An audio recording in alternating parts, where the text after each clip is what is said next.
आरक्षण के जनक छत्रपति शिवाजी महाराज जी की जयंती के अवसर पर आयोजित इस कार्यक्रम में हम सबके बीच में उपस्थित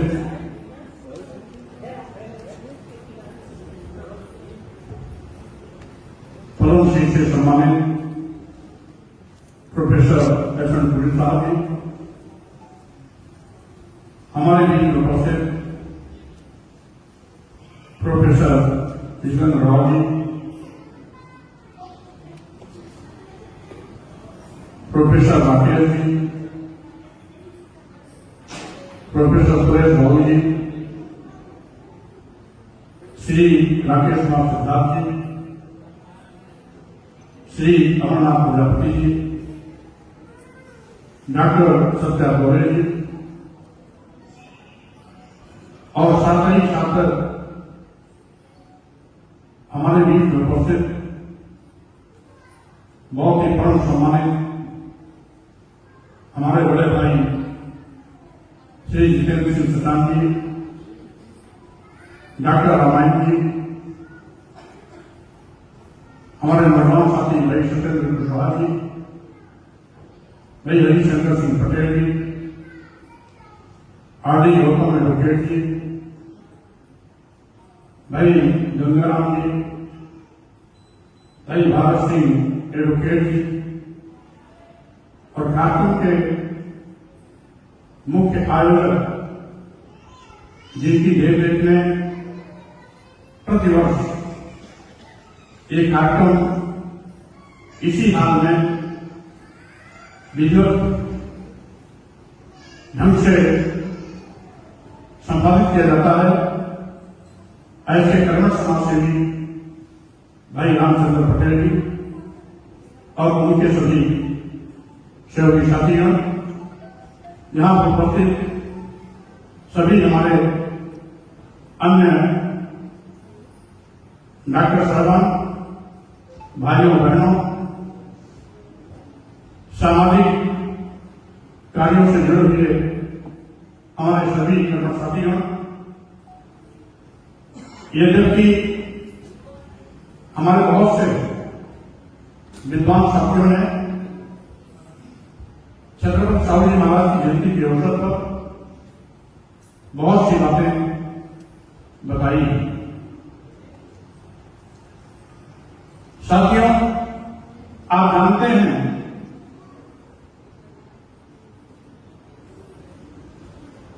इस देश में बहुसंख्यक समाज को शूद्र कहकर के हजारों साल तक गुलाम बनाया गया।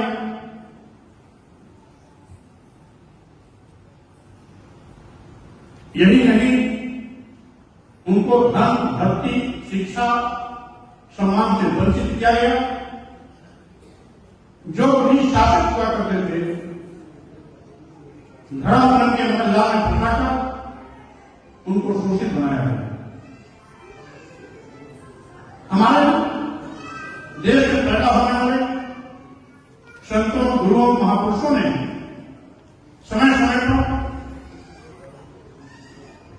जो क्रांतिकारी कदम उठाए गुलामी से मुक्ति दिलाने के लिए, धर्म, भक्ति, शिक्षा, सम्मान से लय करने के लिए, सम्मान पायमान की जिंदगी जीने के लिए और साथ ही साथ संप्रभु समाज की स्थापना के लिए, उसी की देन है कि आज हम संप्रभु राष्ट्र भारत के नागरिक हैं और बाबा साहब डॉक्टर अम्बेडकर की जो अमूल्य कृति है, भारतीय संविधान, वो उन महापुरुषों की पूरी खाकी और विरासत को संजोते हुए हमें सारे के सारे अधिकार से आज जोड़ने का काम किया, दिलाने का काम किया। यही कारण है कि हम सभी क्षेत्रों में आज लगातार मन चाहे तरीके से आगे बढ़ रहे हैं।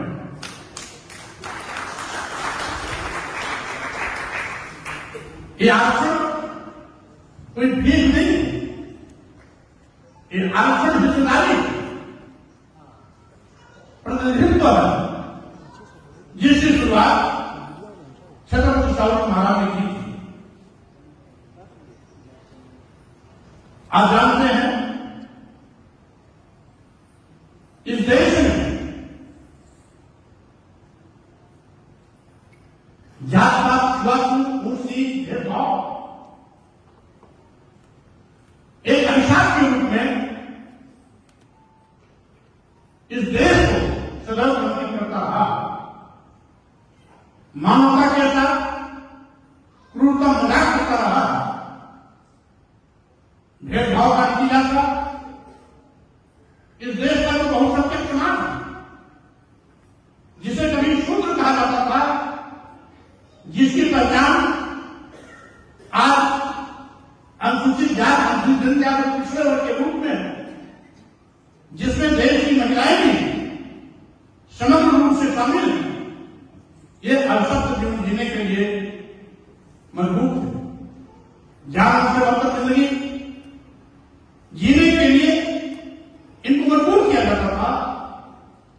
इसके लिए हम अपने उन सारे महापुरुषों को नमन करते हैं जिन्होंने लगातार तालमेली संघर्ष के माध्यम से हमारे समाज को सम्मान का रास्ता प्रशस्त करने का काम किया। वो चाहे सामाजिक क्रांति के अनुरूप ज्योतिबा फुले जी रहे हों, छत्रपति शिवाजी महाराज, सावित्रीबाई फुले, भारतीय संविधान निर्माता परम पूज्य बाबा साहब डॉक्टर अम्बेडकर, पेरियार रामास्वामी नायकर, नारायण संत गाड़गे और उत्तर भारत में महामना वर्मा जी, यादव जी, बिहार के लेन कहे जाने वाले बाबू शहीद बाबू देव कुशवाहा जी, और सामाजिक परिवर्तन की बात को घर घर जन जन तक पहुंचाने वाले सामाजिक परिवर्तन के महानायक मानव कांशीराम जी, इन सभी महापुरुषों को मैं कोट को नमन करता हूं, वंदन करता हूं, क्योंकि आज ये भारत देश जो कभी विश्वगुरु था, आज भी तथाकथित बुद्ध के विशाल दुनिया को प्रकाशित कर रहे हैं। आज 50 देशों से भी ज्यादा आज भी विश्व में बौद्ध धर्मावलंबी, यहां तक कि जो 100% कम्युनिस्ट राष्ट्र थे, रूस जैसे देश में भी 40% लोग आज बौद्ध धर्म के अनुयायी बन गए हैं। आज पूरे विश्व में अमेरिका हो, यूरोप की कंट्रीज हो, ऑस्ट्रेलिया हो या एशिया के देश हो, अफ्रीका देश हो, हर जगह हो, आज भी जो विपश्यना कल्चर है, विपश्यना संस्कृति है, ये बौद्धकालीन संस्कृति आज घर घर में अपनी पैर जमा रही है। लेकिन जहां से पूरा विश्व प्रकाशित हुआ, उसी भारत भूमि पर जात पात छुआछूत कुर्सी भेदभाव विषमता रूपी अंधेरा इस देशवासियों को हर क्षेत्र में पीछे धकेलता रहा। यही कारण है आजादी के बाद हमारे देश के संविधान निर्माताओं ने, जिसमें सबसे महत्वपूर्ण और अग्रणी भूमिका बाबा साहब डॉक्टर अम्बेडकर की रही है। लंबी बहस के बाद जो वर्तमान स्वरूप आया,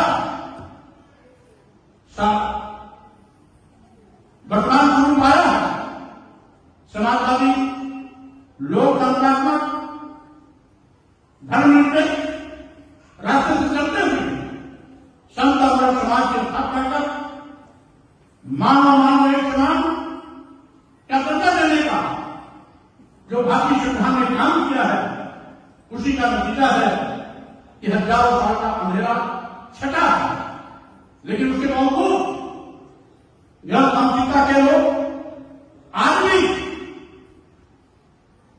भारतीय संविधान की कसम खाने वाले लोग भारतीय संविधान के साथ घिनौना मजाक करने की कोशिश करते रहते हैं।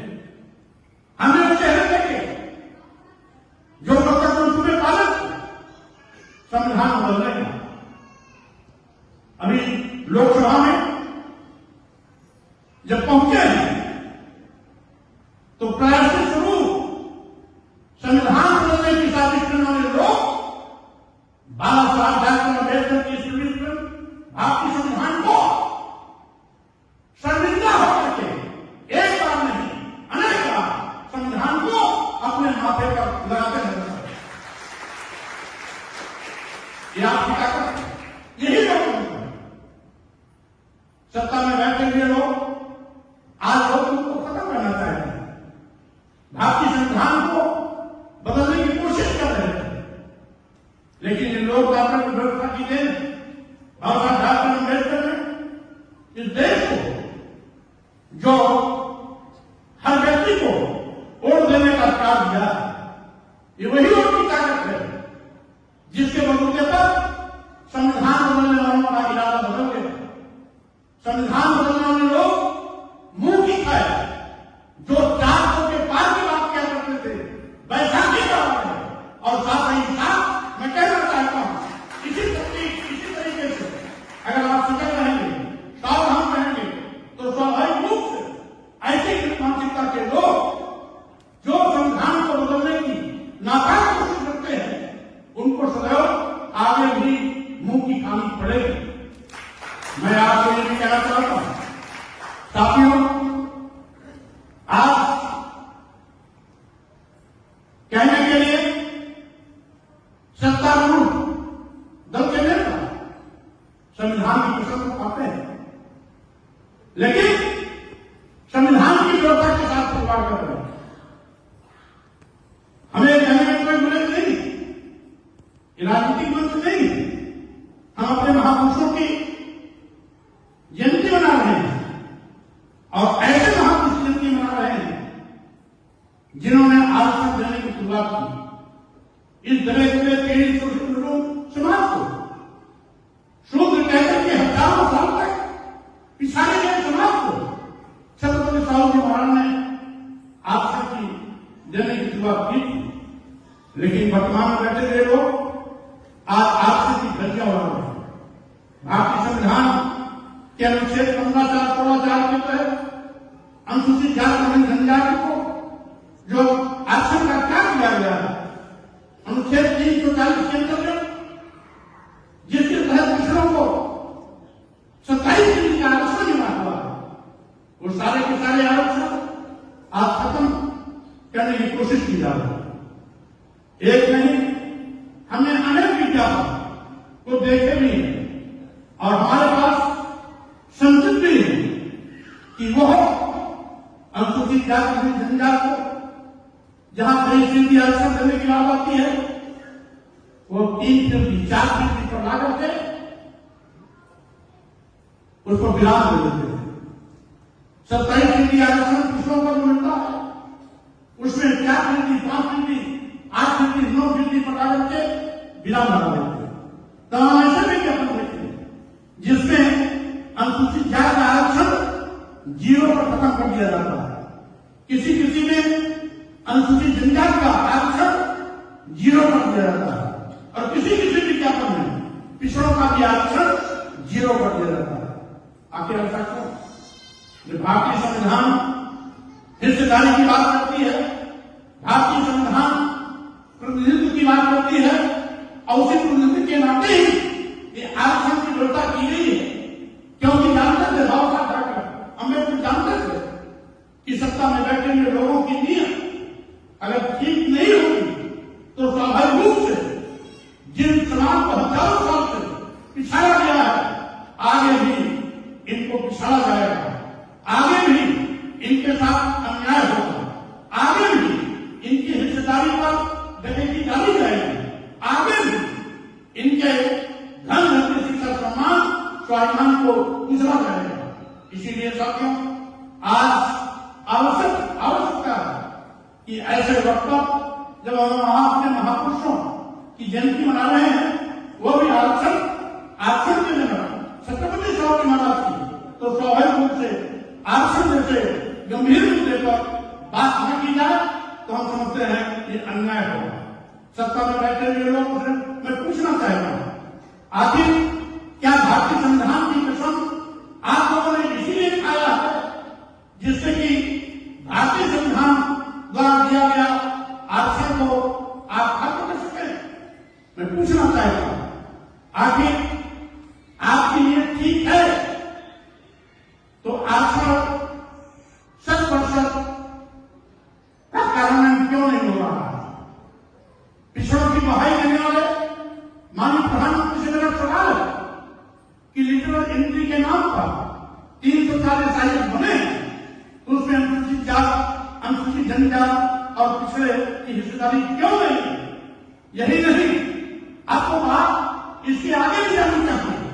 न्यायपालिका किसी के बात की बकौती नहीं, न्यायपालिका में बैठे हुए लोगों में भी हमारी हिस्सेदारी होनी चाहिए, चाहे उच्च न्यायालय हो, सर्वोच्च न्यायालय हो, उसमें भी आज कॉम्पिटिशन के माध्यम से चयन होना चाहिए। 10 लोग बैठ गए, अपने नातेदार और परिवार के लोगों को वहां पर चयनित करके हाई कोर्ट का दर्ज बना दिया, सुप्रीम कोर्ट का दर्ज बना दिया, तो स्वाभाविक रूप से कृपा कर दर्ज करने वाले लोग आम जनता के साथ न्याय कभी नहीं कर सकते हैं। इसीलिए लड़ाई अब आगे और मजबूती के साथ लड़ने की आवश्यकता आ गई है। आखिर डॉक्टर अम्बेडकर की चाहत थी कि सरकार का पैसा किसी भी संस्थान में लगा, गवर्नमेंट सेक्टर का हो या प्राइवेट सेक्टर का हो, जहां भी सरकार का पैसा लगता है वहां पर अनुसूचित जात, जनजात और पिछड़ों की भागीदारी सुनिश्चित करने के लिए आरक्षण को अवश्य लागू किया जाए। केवल सरकारी क्षेत्र में नहीं, केवल सरकारी क्षेत्र में ही नहीं, लेकिन ये सरकार ऐसी सरकार है जो निजी क्षेत्रों में तो जाने दीजिए, सरकारी क्षेत्र के भी आरक्षण को खत्म करने पर हमारा आज सरकारी क्षेत्रों में भर्तियां क्यों नहीं हो रही? उसके पीछे भी यही कारण है। आउटसोर्सिंग नौकरी क्यों? इसलिए कि अनुसूचित जात, अनुसूचित जनजात, पिछड़े वर्ग के लोग जो हजारों साल तक बसाले गए थे, आरक्षण के माध्यम से, हिस्सेदारी के माध्यम से, प्रतिनिधित्व के माध्यम से बड़े पैमाने पर आईएएस बने हैं, आईपीएस बने हैं, डॉक्टर बने हैं, प्रोफेसर बने हैं, इंजीनियर बने हैं, साइंटिस्ट बने हैं, जज बने हैं। तो अगर इसी तरीके से बनते रहेंगे तो आज नहीं तो कल आगे आने वाले दिनों में इनके अधिकारियों की संख्या बहुत ज्यादा हो जाएगी, और जब ज्यादा हो जाएगी तो ये हमारे कब्जे में नहीं रहेंगे, हमारी नकेल में नहीं रहेंगे। इसलिए सरकार की सोच कि इनको कमजोर बनाया जाए, इनको लाचार बनाया जाए, इनको मजबूर बनाया जाए, इनकी सरकारी नौकरियां छीनी जाए, इनका आरक्षण खत्म किया जाए। और इसीलिए आप ऐसी परिस्थिति पैदा कर रहे हैं कि लोग जब सरकारी नौकरियां नहीं होंगी, उनके आरक्षण नहीं मिलेंगे, सरकारी नौकरियों की भर्ती नहीं होगी, तो आउटसोर्सिंग नौकरी में क्या मिलता है? 8,000-10,000। मान लो 10,000-12,000 कोई पाता है और शहर नौकरी शहर में मिलती है, ग्रामीण क्षेत्र में नहीं मिलती। शहर क्षेत्र में अगर 12,000, 10,000, 15,000 की कोई नौकरी पाता है तो 5,000, 6,000 तक कम से कम उसका रहने का एक ठिकाना होना चाहिए। बचे कितना? 5-6,000 बचे। 5,000-6,000 में वो खाएगा क्या, बचाएगा क्या, बच्चों को पढ़ाएगा क्या, अपने बीवी बच्चों को कपड़ा कहां पाएगा, अपने माँ बाप की तीमारदारी में इलाज के लिए पैसा कहां पाएगा। इसका मतलब है मजदूर कर रहे हैं कि अगर मजदूर रहेगा तो मेरे 5 किलो 10 किलो चावल पर मेरा मरीज बनेगा और मेरा यही सरकार की गंदी सोच को समझने की आवश्यकता है। साथियों, ये आउटसोर्सिंग नौकरी देश के नौजवानों के आंख में धूल झोंकने की कोशिश है।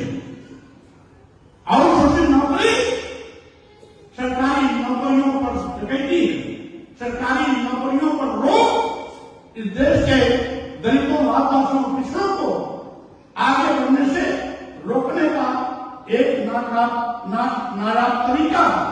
इसलिए इनकी इन घिनौनी हरकतों को हमको अच्छी तरीके से परखने की आवश्यकता है। साथियों, मैं ये भी कहना चाहता हूं, आज इस सरकार का एक बहुत बड़ा धोखा भी आपको समझने की आवश्यकता है। आज एक इनकी योजना चलती है, विश्वकर्मा श्रम सम्मान योजना। क्या है ये योजना? है कि बढ़ई का लड़का बढ़ईगिरी करे, लोहार का लड़का लोहारी करे, प्रजापति का लड़का चाट चला दो, मोची का बेटा जूता का करे, सब्जी बेचने वाले का बेटा सब्जी पैदा करे, दूध दही बेचने वाले का बेटा दूध दही बेचे, जानवर की खाद निकालने वाले का बेटा जानवर की खाद निकाले, यानी पुश्तैनी पैसे की ओर जाना चाहते हैं। आज इसीलिए शिक्षा पहली कर रहे हैं। गुरु कटवालू सम्मानू और मंगरू का बच्चा, उसकी बेटी, उसका बेटा यूनिवर्सिटी में ना पढ़ पाओ, हायर एजुकेशन ना ले पाओ। इसलिए शिक्षा पूरी नहीं कर दीजिए कि बिना रोके, बिना किसी शासनादेश से कमजोर लोगों के बच्चे विश्वविद्यालय न पहुंचे, हायर एजुकेशन में न पहुंचे। आज हालात बद से बदतर होने जा रहे हैं।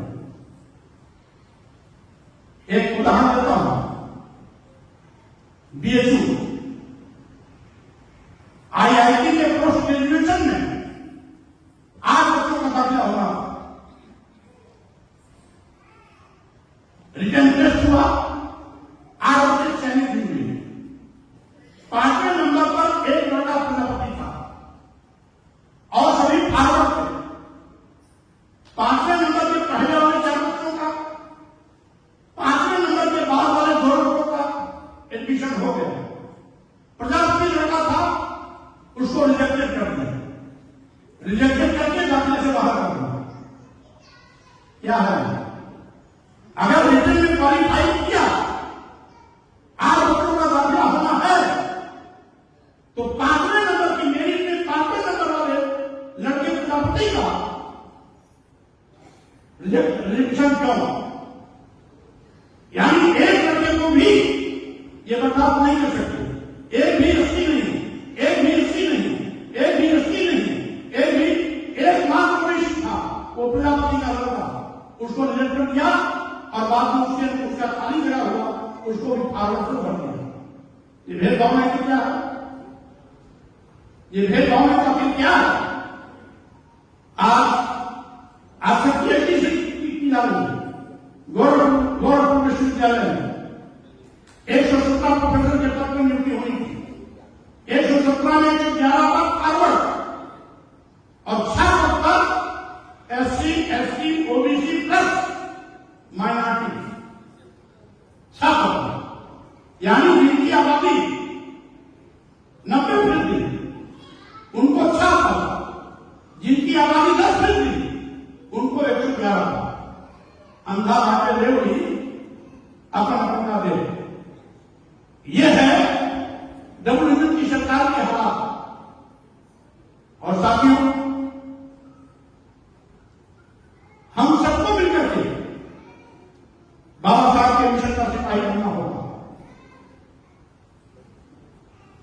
छत्र साहू के बराबर में जो आरक्षण के माध्यम से 90% लोग 90% हिस्सेदार को सहभागीदार बनाने के लिए आरक्षण की व्यवस्था की, उसको बचाने के लिए सिपाही के रूप में तैयार होना पड़ेगा। अकेला समाधान नहीं होगा, अकेला समाधान नहीं होगा। अकेले रामचंद्र पटेल जी सिर्फ खड़े हो जाए तो भी बात का होने वाला नहीं है। लेकिन इस देश में हर व्यक्ति अगर सीना तान के खड़ा हो जाए, अपने सम्मान और स्वाभिमान के लिए, बाबा साहब के संविधान को बचाने के लिए, साहू जी महाराज के लिए आरक्षण को जीवन बनाए रखने के लिए, तो स्वाभाविक रूप से मैं कहना चाहता हूं, जिस प्रकार से अभी सरकार को घुटना टेकना पड़ा है, आगे भी घुटना टेकना पड़ेगा। आप आखिर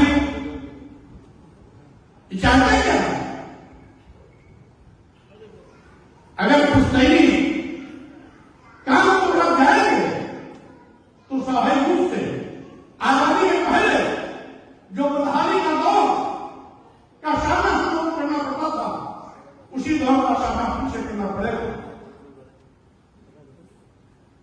और आज बाबा साहब अम्बेडकर के भारतीय संविधान करते हुए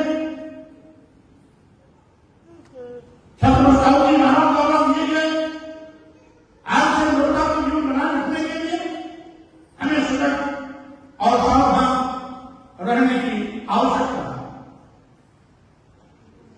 विश्वकर्मा सम्मान योजना एक धोखा है, पुश्तैनी काम की ओर पीछे धकेलने का सरकार का षड्यंत्र है। सरकारी क्षेत्रों में हमारी हिस्सेदारी होनी चाहिए। सरकारी नौकरियों पर जो लगी है उसे हटना चाहिए। आज नीट जैसी परीक्षा जो देश की प्रतिभाएं जिस परीक्षा में सम्मिलित होती है, उस परीक्षा को भी इन्होंने नंबर की बदलने पर चढ़ा दिया। आज क्या कारण है, जब से डब्ल्यूएचओ की सरकार प्रदेश और देश में आई है, नकल की बात की आ गई है। कोई भी परीक्षा अभी तक तो हुई, वो नकल की भेंट क्यों चढ़ी? क्या यह सवाल नहीं होगा कि नीट की परीक्षा लेने वाले दारोगा ये लोग कहां से काम करते हैं? क्या गुजरात में इनकी साजिश नहीं बनी?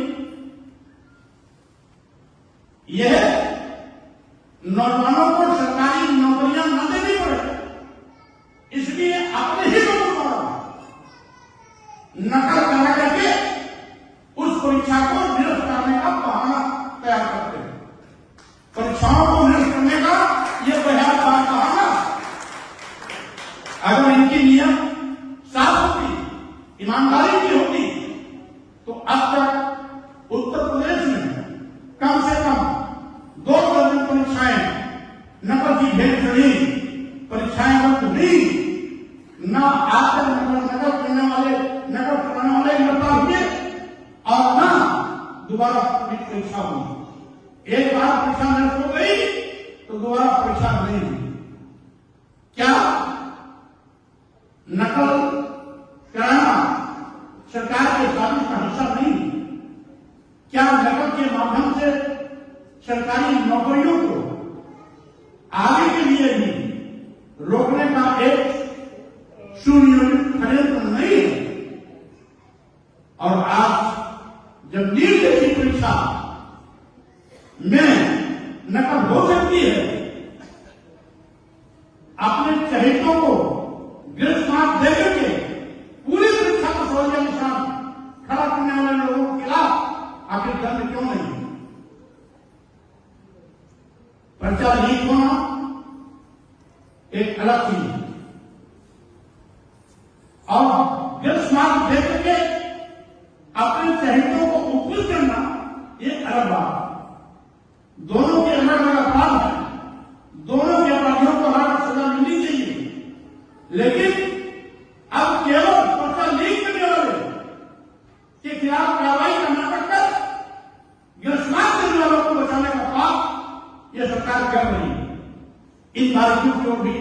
हमें जाना पड़ेगा।